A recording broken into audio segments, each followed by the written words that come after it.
Make sure that you prepare for tomorrow because there are a large number of economic reports that are going to be released, and some of them are even before the market opens. What's going on, guys? It's Ricky here with TechBud Solutions, making sure that I keep you up to date with the different economic reports that do influence the overall market. I hope you learned something new, and if you do, please consider dropping a thumbs up and subscribing if you feel like we earned it.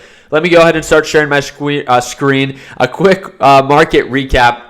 I think I was up about $2,000 during today's earlier video, but I ended at $5,700. I did a beautiful job sizing into this as it began to indicate signs of reversal, literally just like I called it out in today's earlier video. Now, again, not everything that I call out always turns out exactly according to plan, and some, again, even end up in the red. Today, both sides were green for me.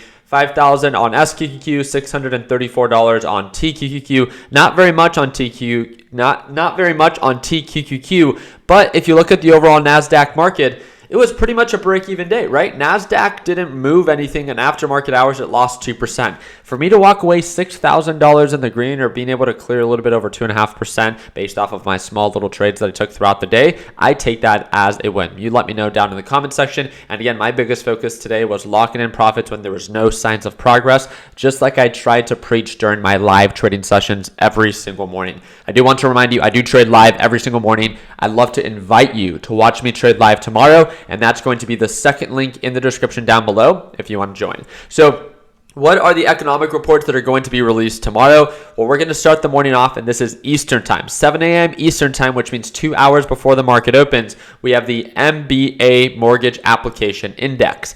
This is probably one of the most important ones at 8:15, which means this one's going to be an hour and 15 minutes before the market opens. I know that we're going to see it influence the overall market, and that is the ADP employment change. And again, a big focus for the Federal Reserve has been the unemployment rate, and being able to get an update on the ADP employment change is going to be something that will influence the overall market, as it's either going to put the Federal Reserve in a more hawkish or more dovish position for the next up-and-coming interest rate hike or pause. Then we have initial claims and continuing claims 1 hour before the market opens, and that's at 8:30 a.m.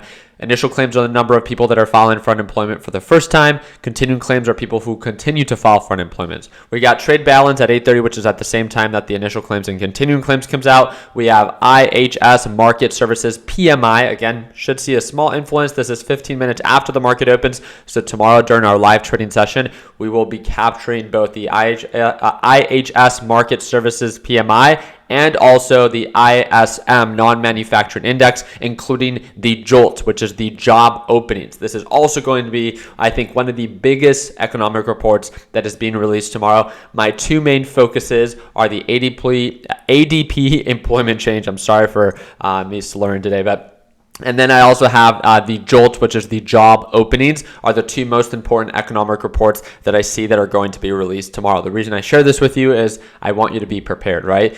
You can't prepare if you're not aware. And one of the ways that we like to prepare is, again, if you feel uncomfortable holding a position, especially for all those traders out there, if you're now aware that these economic reports are going to be released, then again, you can maybe stay cash or not be super aggressive until these actual reports are released. And then at that point, maybe market direction will be a little bit more clear if we're bullish or if we're bearish, and you can make a more informed decision, right? But again, the more that you are aware, the more that you can simply prepare. And then we have the EIA natural gas inventory reports and the EIA crude oil inventory reports that is going to be released at 10:30 a.m. or at 11 a.m. Eastern time. These will all be released, and I will make sure that I update you guys here on YouTube. And all I literally ask you to do is to subscribe to the channel and to drop a thumbs up showing some love.